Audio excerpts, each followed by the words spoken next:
আজকে আমাদের দেশের ৮০তম স্বাধীনতা দিবস। দেখতে দেখতে ৮০টা বছর পার হয়ে গেল দেশের স্বাধীনতা। কিন্তু দেশের যুবক ছেলেদের কর্মসংস্থান কিন্তু বাড়েনি। শিক্ষিত ছেলেদের কর্মসংস্থান কিন্তু বাড়েনি। শিক্ষিত ছেলেদের গভর্নমেন্টের জব, কর্মসংস্থান, কোম্পানি বা বিভিন্ন রকম যে সুযোগ সুবিধা সেটা কিন্তু বাড়েনি।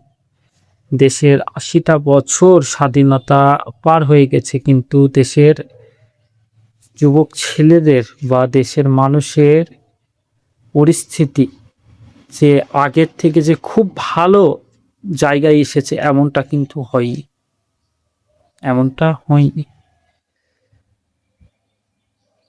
প্রত্যেকটা ছেলে কর্মসংস্থানের জন্য বাইরে চলে যাচ্ছে। শিক্ষিত ছেলে, মানে পড়াশোনা কম করেছে এমন না, উচ্চশিক্ষায় শিক্ষিত ছেলে। প্রত্যেকটা ছেলে রাজ্য থেকে কর্মসংস্থানের জন্য বাইরে চলে যাচ্ছে।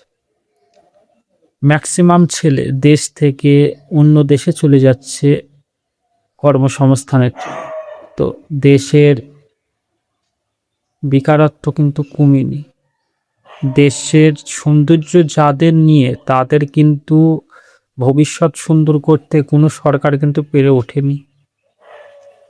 অনেক সরকার এসেছে, অনেক পার্টি এসেছে, অনেক প্রধানমন্ত্রী চেঞ্জ হয়েছে, অনেক মুখ্যমন্ত্রী চেঞ্জ হয়েছে, কিন্তু দেশের কর্মসংস্থান এবং যুবক ছেলে এবং দেশের মানুষের অর্থনৈতিক পরিবর্তন যে খুব আহামরি হয়েছে এমনটা কিন্তু হয়নি।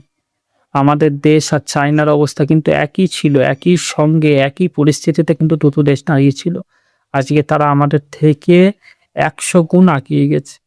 আমাদের কিন্তু পরিবর্তন অতটা হয়নি। তাই আগামী স্বাধীনতা দিবস আসতে আসতে সরকারের কাছে অনুরোধ থাকবে যে আমাদের এই সুন্দর দেশটা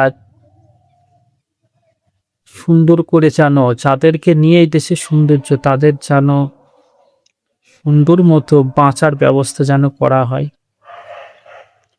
এই হালকা বয়সের ছেলে, যুবক ছেলেদের নিয়েই তো দেশের সৌন্দর্য, তো তাদের যেন সুন্দর কর্মসংস্থান এবং তাদের সুন্দর ভবিষ্যৎ যেন নিশ্চিত করার ব্যবস্থা করা হয়, এইটুকু আমার সরকারের কাছে অনুরোধ থাকবে। কারণ তাদেরকে নিয়েই তো দেশের সৌন্দর্য। তারা না থাকলে এই দেশের সৌন্দর্য কিন্তু থাকবে না। যুবকদের নিয়েই একটা সমাজ, একটা দেশ।